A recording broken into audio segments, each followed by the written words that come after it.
Nessa aula, nós vamos introduzir o estudo da literatura de informação e de catequese no Brasil. Essa apresentação tem como título Primeiras Visões do Brasil, a literatura de informação e catequese e o quinhentismo no Brasil. Até então, o nosso estudo da literatura ficou focado no que acontecia na Europa, porque trovadorismo e humanismo acontecem em um momento em que o Brasil não havia sido invadido ainda pelos europeus, pelos portugueses. Então não há um registro muito robusto sobre aquilo que era produzido de arte e literatura, né? Dentre as várias artes, a literatura que é a que nos interessa aqui em terras brasileiras, que futuramente vieram a ser chamadas de brasileiras, né? Até então era chamada de Pindorama pelos povos nativos. Então, se trata como se trata do quinhentismo, que recebe esse nome porque ocorre nos anos de 1500, então nós agora lançamos olhar para aquilo que está acontecendo aqui. E por isso o estudo da literatura brasileira, especificamente brasileira, a gente começa com textos que não necessariamente foram textos literários, como a literatura de informação. A literatura de informação é composta basicamente por textos epistolares, então por cartas, produzidas com o objetivo de informar a coroa portuguesa das novas descobertas, do que havia e de quem habitava as terras recém-invadidas, né? Ou recém-descobertas, como você preferir. E o texto de catequese foi o texto produzido pelos jesuítas, basicamente, com o objetivo de catequizar os povos nativos, né? Essa catequização pode ser também chamada de aculturação, né? Em que você impõe uma cultura sobre uma outra pessoa, sobre um outro povo, como se a sua cultura, a sua forma de ver e de estar no mundo e de crer fosse mais certa, né? Os indígenas sofreram esse processo violento de aculturação e isso se deu pela literatura de catequese também, né? Nós vamos nos focar no que foi produzido por Padre José de Anchieta. Enquanto está acontecendo a literatura de informação e catequese no Brasil, lá na Europa, de modo geral, em Portugal, de modo particular, vai estar acontecendo o classicismo, que vai ser essa produção artístico-literária que vai se basear, se embasar, se inspirar na antiguidade clássica, né? Nessa forma de enxergar o mundo, nessa cosmovisão clássica. E o expoente mais importante do classicismo português vai ser Camões. E ele vai produzir uma das obras mais importantes para Portugal, que se chama Os Lusíadas, que vai ser esse grande poema épico, né? Então esse poema que vai contar os feitos de um herói, e esse herói vai ser realmente os Lusíadas, que nada mais é do que o povo português. Então, os Lusíadas significa os portugueses.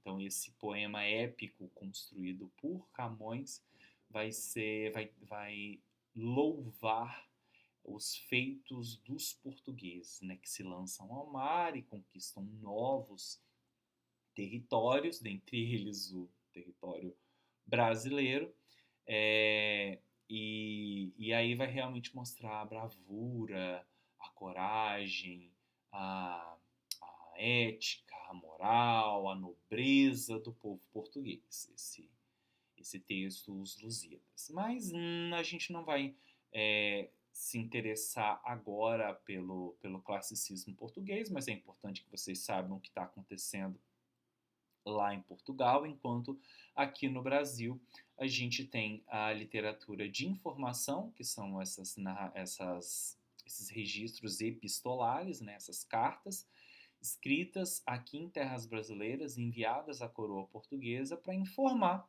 acerca da terra recém-descoberta ou invadida.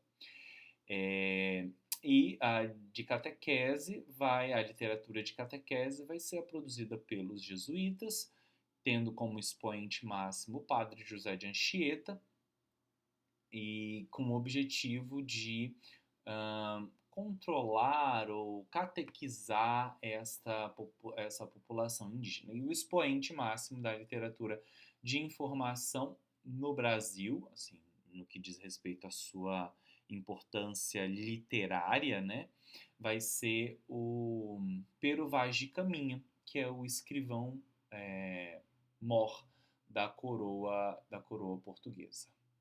Então, ele foi esse português que estava compondo a tripulação de Pedro Álvares Cabral, e ele tinha como objetivo fazer esse registro daquilo que acontecia e daquilo que havia nas terras recém-descobertas.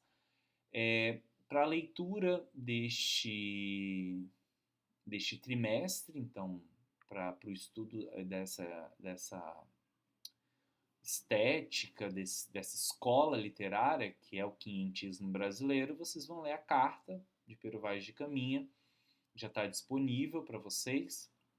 Vocês, então, lerão o primeiro texto escrito em terras brasileiras. E aí, para a introdução do nosso tema, vocês fizeram uma atividade que teve como base teve como base dois textos, né? O primeiro é este mapa, é um mapa chamado Terra Brasilis, né? Vocês podem ver aqui o nome, né, do mapa. Ele foi produzido pelo Lopo Homem, tá na obra Atlas Miller. E aí este mapa, ele foi produzido, né, entre 1515 e 1519. Então, 15 anos após a invasão dos portugueses no Brasil, começou a produção deste mapa. E ele demorou 4 anos para ser elaborado. Então, já havia um certo conhecimento da geografia, principalmente do litoral brasileiro, como vocês podem ver, e aí já tem a nomeação que deram, tem as entradas aqui. Eles realmente, em 4 anos, conseguiram ver realmente muita coisa, né, que tem. E temos a questão da vegetação, os indígenas trabalhando, né? Temos aqui alguns animais, temos macacos, pássaros.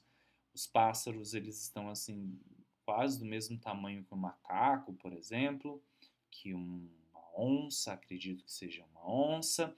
E é interessante que nós temos aqui uma espécie de dragão, né? Um bicho que, enfim, não existe, né? Não existia e não existe, que lembra muito um dragão, que pode significar o desconhecido, né? Tudo o que há para além do que já foi encontrado e percebido pelos portugueses no Brasil. Reparem que nós temos uma formação bastante fidedigna, né, do Brasil aqui. Lembra realmente bastante, mas eles conhecem só até um determinado momento, né, até um determinado local aqui. E até aqui eles já vêm fazendo a extração provavelmente do pau-brasil, com mão de obra indígena. Então, nós já temos estas informações. Então, esse é um manuscrito iluminado sobre pergaminho, tem 41,5 por 59 centímetros. Ele foi elaborado, então, no século XVI, né? 1515, 1519, século XVI. E este mapa retrata a maneira como Lopo-Homem, que foi o responsável pela produção deste mapa, via tanto a natureza brasileira quanto os indígenas que aqui viviam. Então, nós temos um retrato de como o Lopo-Homem, que vai ser essa representação de como o português via tanto os recursos naturais quanto a população indígena que aqui morava. Bastante interessante e bastante curioso também, para a gente ter uma noção de como tudo começou. Então vamos às perguntas que vocês responderam. A primeira é a seguinte: a imagem reproduz um mapa das terras brasileiras feitas no século XVI, pouco tempo depois da chegada de Pedro Álvares Cabral, né? Nós vimos pouquíssimo tempo, apenas 15 anos. Depois a gente já tem esta imagem. Quais elementos nativos o autor do mapa achou importante registrar? Vamos ver então, com relação aos elementos nativos. A observação do mapa permite identificar os seguintes elementos. Primeiro, animais exóticos, então são animais que, na visão do Lopo, seriam interessantes de serem retratados, porque afinal de contas isso aqui é um documento, né? Não é só um desenho, é um documento que tem como objetivo apresentar para a coroa portuguesa e para quem for de interesse o que tinha no Brasil. Então, como não tinha como filmar ou fotografar até então, isso aqui ia servir como um documento e a partir desse registro, decisões seriam tomadas, decisões foram tomadas. Então, o que é interessante? Cada traço desse, cada cor, cada ponto escolhido para ser registrado foi importante, foi pensado, não foi aleatório. Então, se ele escolheu pintar macacos e pássaros e os outros elementos que a gente vai ver, essa escolha foi feita com o objetivo de é, é, passar essa informação porque acreditava-se que essa informação era relevante e importante para compor um documento tão importante, né?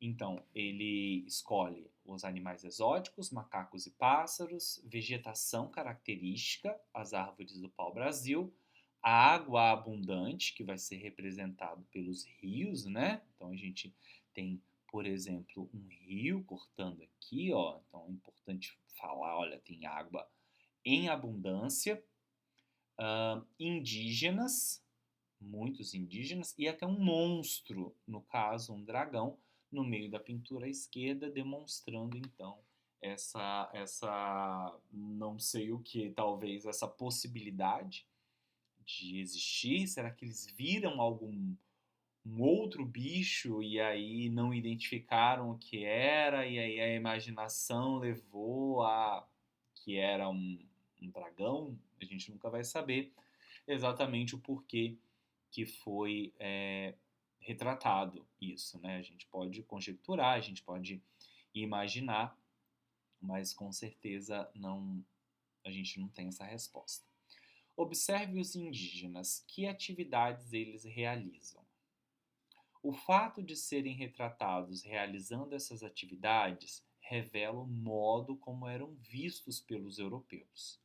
Indique como pode ser caracterizado esse olhar europeu para os indígenas. Então, aqui nós temos duas atividades. A primeira é a resposta de uma pergunta. Que atividades os indígenas realizam no mapa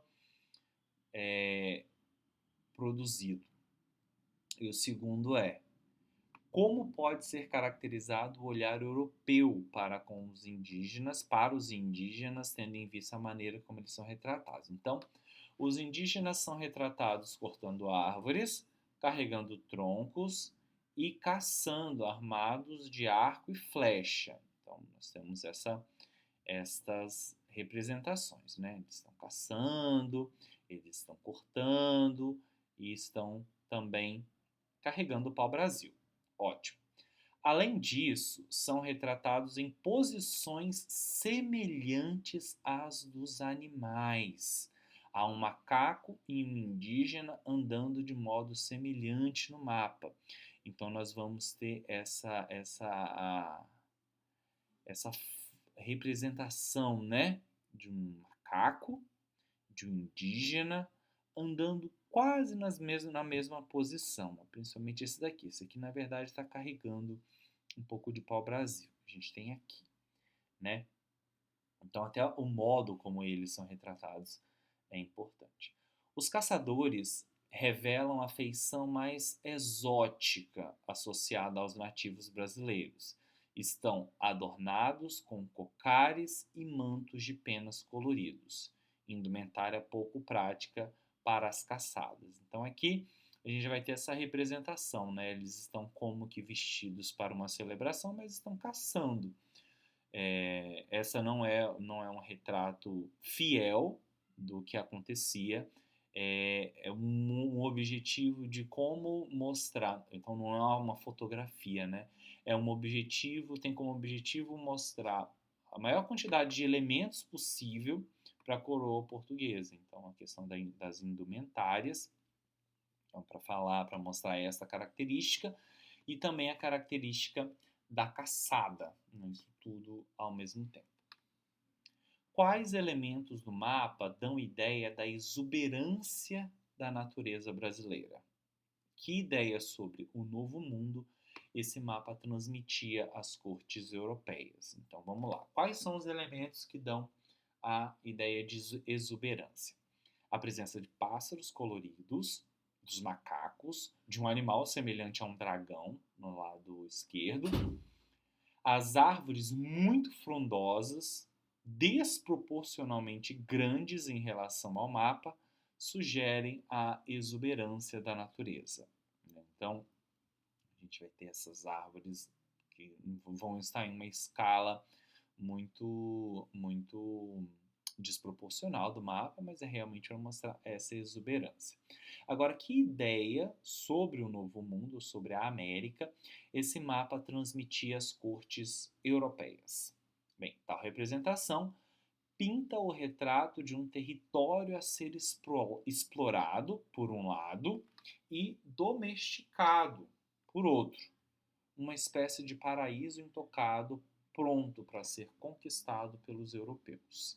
Então, nós temos estas questões, então, respondidas com relação ao Terra Brasilis. Na segunda parte da atividade, vocês leram um fragmento de um texto publicado em 1556, agora 56 anos após a invasão dos portugueses, em que o viajante alemão Hans Staden descreve aspectos do Brasil para os leitores europeus. Vamos lá, como que esse viajante vai agora descrever, não é mais uma imagem, vai ser um texto verbal, um texto escrito. Olha só. Onde fica a terra da América ou Brasil que vim parte? A América é uma terra vasta, onde vivem muitas tribos de homens selvagens com diversas línguas diferentes. Também há muitos animais bizarros. Essa terra tem uma aparência amistosa, visto que as árvores ficam verdes por todo o ano.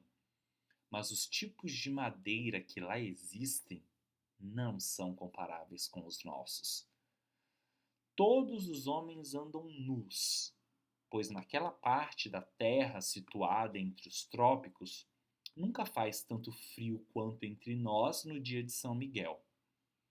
Na terra em questão, nascem e crescem, tanto nas árvores quanto na terra, frutos de que os homens e os animais se alimentam. Por causa do sol forte, os habitantes da terra têm uma cor de pele marrom avermelhada. Trata-se de um povo orgulhoso, muito astuto e sempre pronto para perseguir e devorar seus inimigos. A América estende-se por algumas centenas de milhas, tanto ao sul quanto ao norte. Já velejei 500 milhas ao longo da costa e estive em muitos lugares, numa parte daquela terra. Então, esse texto está na obra A Verdadeira História dos Selvagens, Nus e Ferozes Devoradores de Homens. Vamos lá. 4.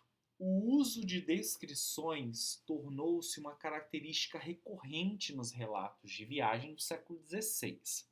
Essa característica está presente no texto de Hans Staden, justifique com uma passagem do fragmento. Então vamos lá. Essa questão das descrições. Sim, né, a gente percebe.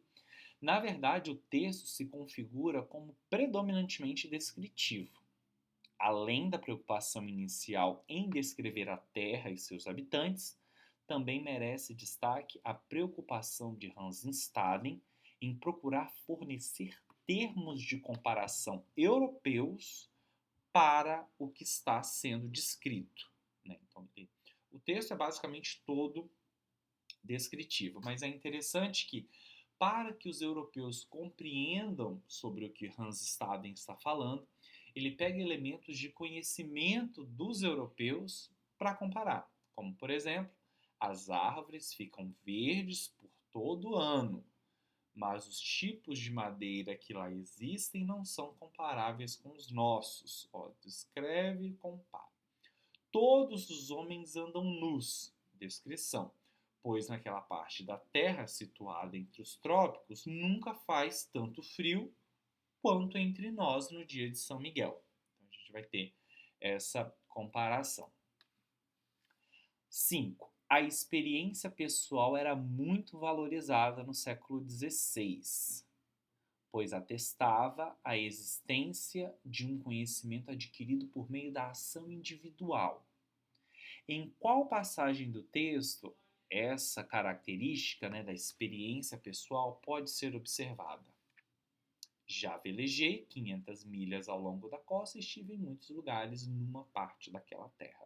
Então, é realmente essa questão da experiência pessoal. Que função a valorização da experiência pessoal pode ter em um relato sobre o Novo Mundo? Então, por que é importante essa questão da valorização da experiência? A experiência pessoal pode conferir veracidade ao que é relatado.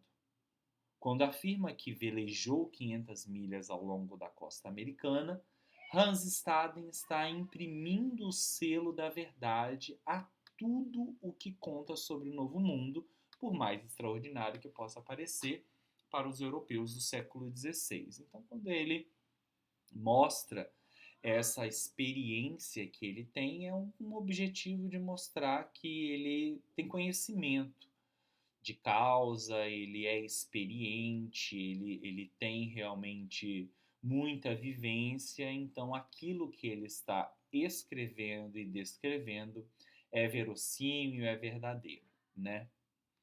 Então, é isso. Eu finalizo aqui a introdução do estudo da literatura de catequese com esses dois textos, a fim de que vocês possam fazer um estudo mais eficaz e melhor embasado da primeira estética produzida, composta por textos produzidos em terras brasileiras.